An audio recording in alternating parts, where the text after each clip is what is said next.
Hello guys, hello. This is for Capricorn. Capricorn, welcome dito sa aking channel, Kapalaran 888. Welcome guys. Alamin natin kung anong messages, energy, vibration, gabay para sa lahat ng Capricorn. Good luck, good fortune. Timeless reading, but timeless reading siya. Simula December 1, 2025 hanggang December 1, 2027. Okay, first card natin is Freedom. I no longer want this fiery ring of resentment to block the good. Release me from its bands. Wow. So, meron ditong mga Capricorn na sawang-sawa na kayo sa sama ng loob na nararamdaman nyo. Sawang-sawa na kayo sa problema na pinagdadaanan nyo. Gusto mo nang umalis. Parang nakikita ko siya dito, December 1 hanggang December 1 of 2025 to 2027. Pwedeng may maghihiwalay dito, pwedeng makikipaghiwalay ka. It's either live-in partner siya, boyfriend, girlfriend, or pwedeng mag-asawa. Kasi pagod na pagod ka na eh.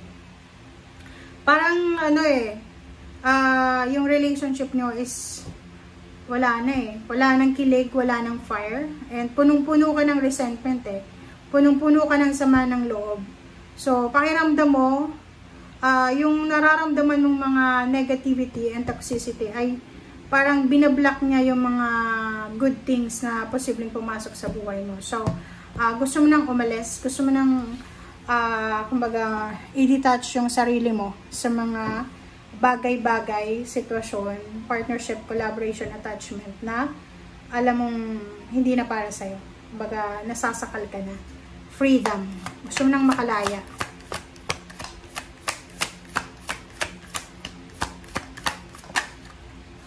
Alchemy. Wow. So yun, ang ganda nito kasi Capricorn, sinasabi ng barahan na parang may Midas touch. Lahat ng hahawakan mo magiging pera. Lahat ng project na sisimulan mo ay magdadala ng pera. Lahat ng mga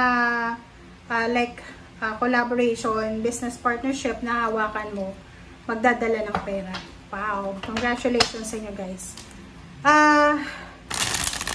Siguro may mga partnership collaboration kayo ngayon na once na dinetouch nyo yung sarili nyo, doon papasok yung Midas touch.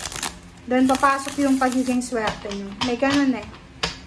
Kung naniniwala ka sa ganun, may ganun. May mga relationship na talagang malas.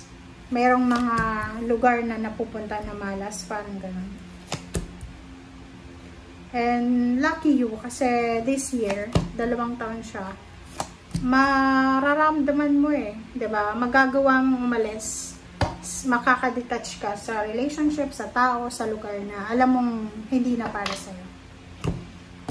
Queen of Pentacles, Seven of Pentacles, and Nine of Swords. This is your current situation. December 1 situation.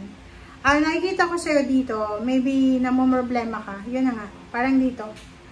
Ayaw mo na eh, diba? Sa gabi, parang, halimbawa relationship yan, panay-away na, magulo na yung relationship nyo. Away kayo ng away. Pangalawa, sa relationship, instead na love yung nararamdaman mo, galit, hinanakit, parang ganun. And yung Nine of Swords dito, sinasabi ng barahan na hindi ka makatulog sa gabi kasi isip ka ng isip. Kung ano-anong iniisip mo, negative, toxic. Naghihintay ka. It's either you're waiting for a contract, nag-a-apply ka ng trabaho, or maybe you're waiting for a retirement, waiting for a visa, waiting for a contract signing, parang ganun. Yung Queen of Pentacles, ito yung target mo. Ito yung rason kung bakit nai-stress ka. It's either wala kang pera sa ngayon, may trabaho ka pero wala kang ipon, walang-wala talaga. And sinasabi ng baraha sa'yo na huwag kang masyadong mag-alala, huwag kang magpapanik.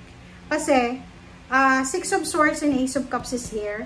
Sinasabi ng baraha na isang tao, nakikita ko sa'yo dito, this is reality guys, na possible lang pwedeng may makipaghiwalay ng relationship simula ngayong December 1. And then 6 months after, so December, January, February, March, April, May, June, possible kang makatagpo ng relationship.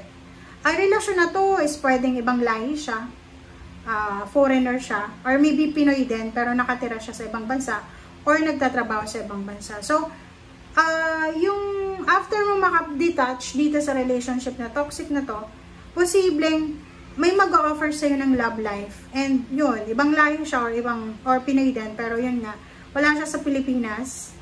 And pwedeng mag-offer siya sa'yo ng parang magkita kayo sa Pilipinas, so ikaw yung pupunta sa bansa niya.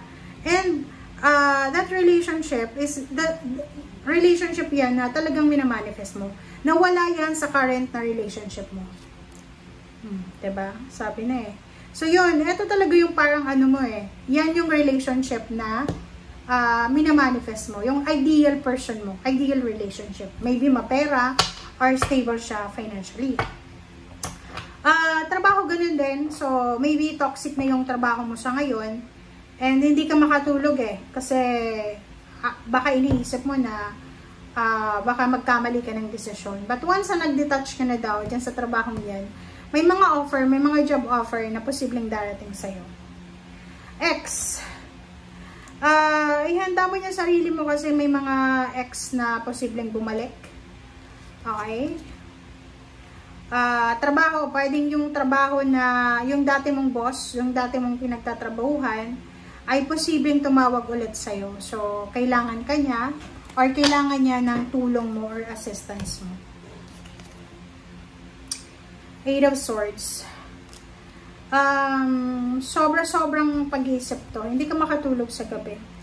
Ang dami mong pangarap sa buhay. So, sa 2 taon na to, nakikita ko sa'yo dito na in between ka, between pangarap mo and yung past mo. Sinasabi ng bara sa'yo dito na kung gusto mong makamit itong the star na to, kailangan mong mag-move forward na. Kaya may 6 of Swords dyan kasi sinasabi ng barahan na may pagkakataon ka para mag-level up. Mag-level up sa relationship, mag-level up sa trabaho or negosyo, mag-level up ka sa lahat ng area sa buhay mo. But the problem is, diba, hindi ka nakikinig sa sinasabi ng barahan sa'yo. Palagi mong hinahang yung mga plano mo eh. Lalo na trabaho, mag-iingat ka kasi ano ba yung trabaho, yung mga chances sa trabaho, kailangan i-grab nyo yan. Huwag nyo i-take for granted habang bata pa kayo eh. Kasi pag medyo may edad na kayo, tapos marami na naman nakakompetensya, mahihirapan kayo. Diba? Judgment. Hindi ka makapag-isip eh. So maybe that's your current situation na hindi ka makapag-isip. Sinasabi ng bara sa'yo dito na kailangan mo nang mag-isip ng tamang desisyon. May iba dito na parang Capricorn na gusto yung pumunta ng ibang bansa, magtrabaho bilang OFW. Pero hindi ka makalis-alis kasi, hindi ka makapag-desisyon kasi may asawa ka. Or pwedeng may boyfriend, girlfriend kayo na sobrang siloso. Diba?